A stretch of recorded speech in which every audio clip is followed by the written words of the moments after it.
안녕하세요. 사연 라디오입니다. 오늘 들려드릴 이야기는 30년간 며느리로 살아온 한 여인의 충격적인 경험담입니다. 평생을 한결같이 모셔온 시어머니의 갑작스러운 가출, 그리고 그 뒤에 숨겨진 비밀에 관한 이야기죠. 사연의 주인공, 미영 씨의 이야기입니다. 저는 남편과 결혼한 뒤 30년간 시어머니를 모시고 살았습니다. 저에게 시어머니는 그저 차갑고 묵묵한 분이셨습니다. 당신의 속내를 좀처럼 드러내지 않으셨고, 저는 그런 시어머니의 성격을 이해하려 노력하며 지냈죠.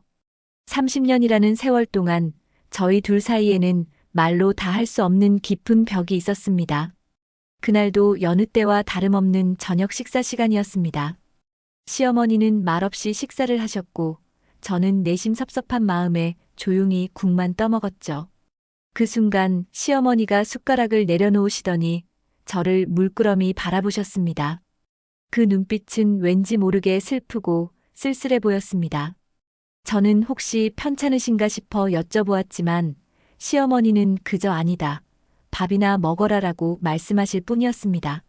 하지만 저는 그 눈빛을 잊을 수가 없었습니다. 평생 보지 못했던 복잡한 감정들이 그 눈빛에 담겨 있었기 때문입니다. 그날 밤 저는 시어머니의 방문이 늦도록 닫히지 않는 것을 보았습니다. 하지만 저는 그저 당신이 잠 못 이루시는 밤이라 생각했습니다. 다음 날 아침 저는 평생 후회하게 될 결정을 내렸습니다. 평소처럼 시어머니를 깨우지 않고 조용히 출근 준비를 시작한 것입니다.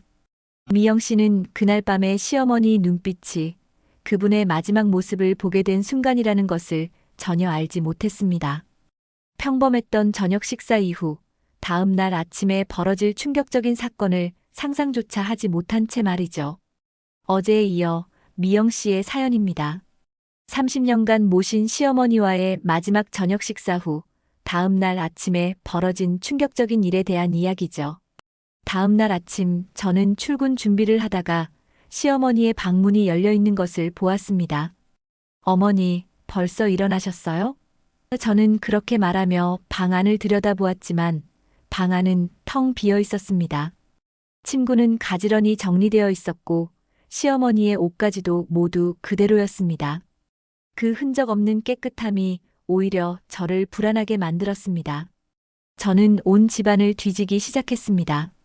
시어머니는 평소에 외출을 즐겨 하시는 분이 아니셨기에 이른 아침에 홀로 집을 나가셨을 리 없다고 생각했죠. 불안한 마음으로 거실을 서성이다 저는 식탁 위에 놓인 작은 편지 봉투를 발견했습니다. 제 이름이 단정하게 쓰여 있는 것을 보고 저는 심장이 쿵 하고 내려앉는 것을 느꼈습니다. 편지를 뜯자 며칠 전 돌아가신 시아버님의 유품에서 발견했던 오래된 펜으로 쓴 듯한 글씨체가 보였습니다. 사랑하는 우리 미영아. 이 편지를 읽을 때쯤이면 나는 이미 멀리 떠나고 없겠구나. 지난 30년 동안 너는 참 고생이 많았다. 부족한 나를 탓하지 않고 묵묵히 내 곁을 지켜주어 정말 고맙다. 이제 나는 내가 평생을 미뤄왔던, 그리고 내 삶의 모든 것이었던 진실을 찾아 떠나려 한다. 두렵고 떨리지만 더 이상 이렇게 살 수는 없을 것 같구나. 미영 씨는 편지의 내용을 읽고 온몸에 힘이 풀리는 것을 느꼈습니다.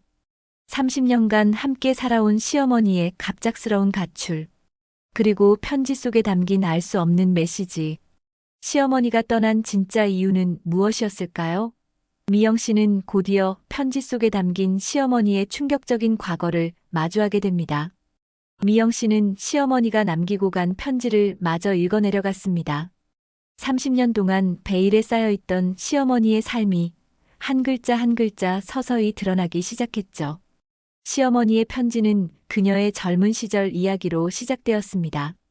제가 알던 차갑고 묵묵한 시어머니가 아니라 웃음 많고 순수했던 한 소녀의 이야기였습니다. 미영아, 너는 내가 널 낳고 키운 자식처럼 대하지 못했다고 생각하겠지. 하지만 나는 너를 아들보다 더 소중히 여겼단다. 내게는 평생을 가슴에 묻어두었던, 그리고 누구에게도 말할 수 없었던 슬픈 사랑 이야기가 있단다. 나는 젊은 시절 이웃 동네에 살던 한 남자와 사랑에 빠졌었다. 가난했지만 늘 웃음이 많았고 맑은 눈을 가졌던 남자였지.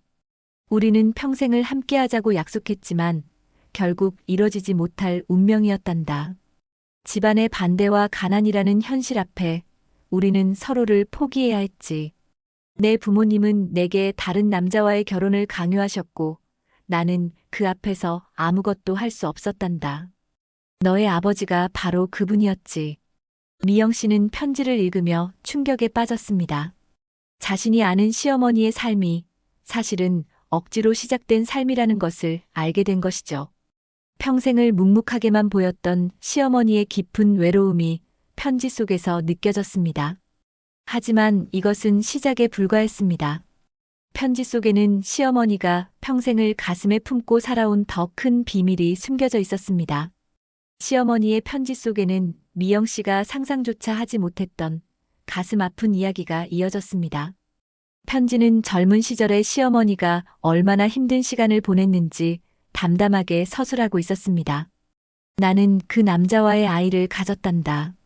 하지만 이미 너의 아버지와 결혼이 정해진 상태였지. 나는 그 사실을 그 누구에게도 말할 수 없었다. 결국 아이는 세상의 빛을 보게 되었고 나는 그 아이를 낳고 얼마 지나지 않아 다른 곳으로 보내야 했단다. 내가 사는 이 세상에 그 아이를 데려올 수 없었지. 내가 가난하고 힘없는 존재였기 때문에 내 사랑의 흔적을 지워야만 했단다. 나는 그 아이에게 한 번도 따뜻한 품을 내어주지 못했고 평생을 죄책감에 시달리며 살아왔단다. 내가 차갑고 묵묵했던 것은 너를 미워해서가 아니었단다. 내 안에 숨겨진 이 아픔 때문에 어느 누구에게도 정을 줄 수 없었기 때문이었지. 미영 씨는 편지를 읽으며 소리 없는 울음을 터뜨렸습니다.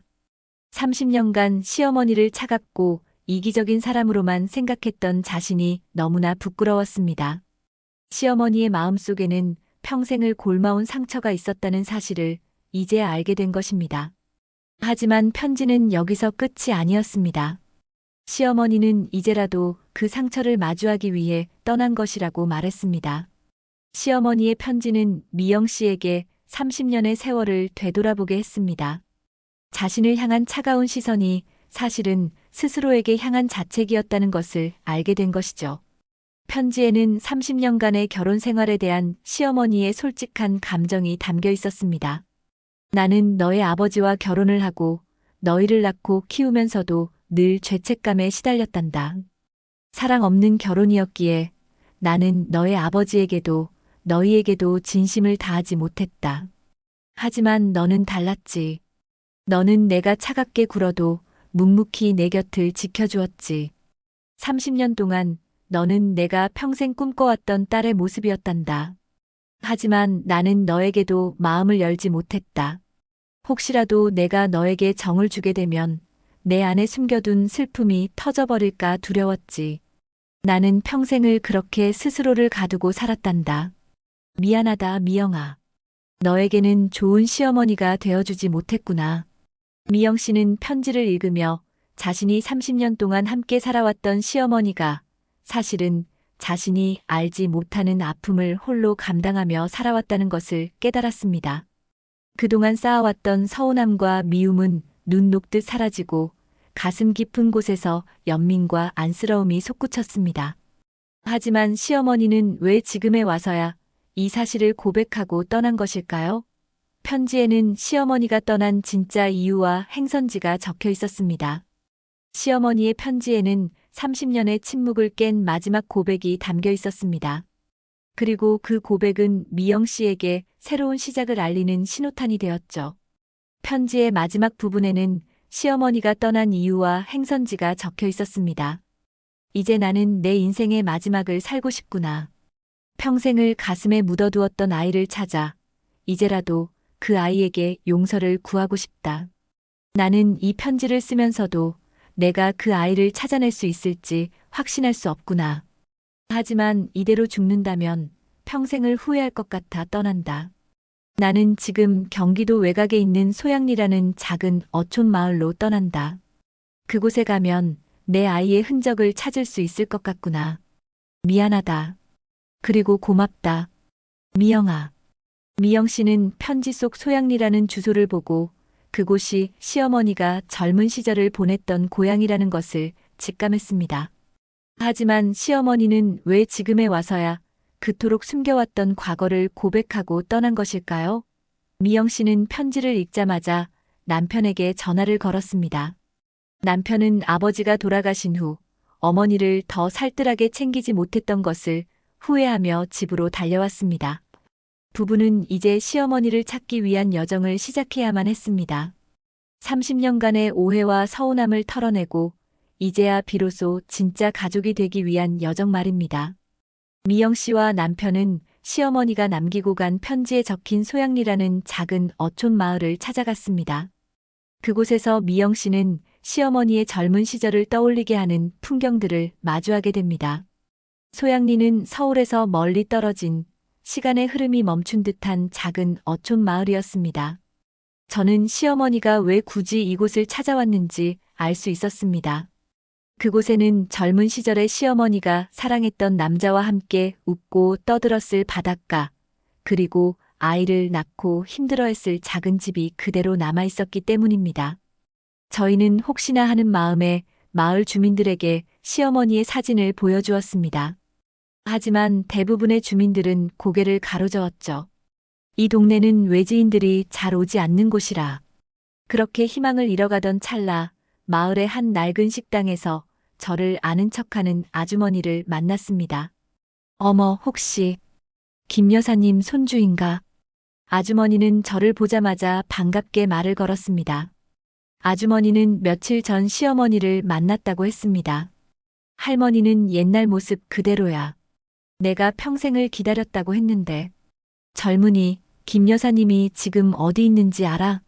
아주머니는 저희에게 시어머니가 머물고 있는 곳을 알려주었습니다. 그곳은 바로 마을 끝자락에 있는 낡은 방앗간이었습니다. 아주머니는 시어머니가 방앗간에서 며칠째 나오지 않고 있다고 말했습니다. 저희 부부는 황급히 방앗간으로 향했습니다. 드디어 미영 씨와 남편은 소양리 마을의 낡은 방앗간에서 시어머니를 발견했습니다. 하지만 그곳에는 시어머니 혼자가 아니었습니다. 그 옆에는 한 중년 여인이 함께 있었습니다. 저희는 조심스럽게 방앗간 문을 열었습니다. 안에는 시어머니가 낡은 의자에 앉아 계셨습니다. 며칠 동안 한 끼도 제대로 드시지 못한 듯 얼굴은 수척해 보였습니다. 그런데 그 옆에는 저와 눈이 마주친 한 중년 여인이 서 있었습니다. 저는 그 여인을 보자마자 깜짝 놀랐습니다. 그 여인은 저희 동네에서 작은 떡집을 운영하는 미자 아주머니였습니다. 어머니, 그리고 미자 아주머니, 두 분이 어떻게? 미자 아주머니는 저를 보더니 눈물을 흘리며 고개를 숙였습니다. 시어머니는 저를 보더니 힘없는 목소리로 말씀하셨습니다. 미영아, 내가 평생을 가슴에 묻어둔 아이가 바로 이 아이란다. 저는 그 말을 듣고 머리가 멍해졌습니다. 평생을 가슴에 묻어두었다던 시어머니의 아이가 바로 저희 동네에서 떡집을 운영하던 미자 아주머니였다니. 저는 믿을 수 없었습니다. 30년 동안 시어머니의 곁에 있으면서도 저는 시어머니의 가장 큰 비밀을 전혀 알지 못했던 것입니다. 30년간의 비밀이 모두 밝혀졌습니다. 미영 씨는 옆 동네에 살던 떡집 아주머니가 시어머니가 평생을 찾아 헤맨 딸이라는 사실에 큰 충격을 받았습니다. 이제 모든 퍼즐 조각이 맞춰지기 시작했습니다. 미자 아주머니는 떨리는 목소리로 자신의 이야기를 시작했습니다. 저는 이 동네에서 떡집을 운영하며 살고 있었어요. 그런데 며칠 전 한 할머니가 찾아와서 저에게 편지를 주셨어요. 편지에는 제가 어릴 때 부모님과 헤어져 이곳으로 왔다는 사실과 저를 낳아주신 분이 바로 이분이라는 사실이 담겨 있었죠. 그리고 제 이름이 미자가 아니라 미진이라는 사실도요. 미자 아주머니는 자신의 출생에 대해 전혀 모르고 있었습니다. 평생을 자신을 키워준 부모님이 친부모인 줄로만 알고 살았죠. 시어머니는 그런 미자 아주머니의 삶을 혹시라도 망치게 될까봐 가까이 다가가지 못하고 멀리서 지켜보기만 했다고 말했습니다. 나는 미진이가 잘 살고 있다는 사실에 그저 감사하며 살았다. 하지만 내가 잘 사는 모습을 보면서도 나는 늘 죄책감에 시달렸다.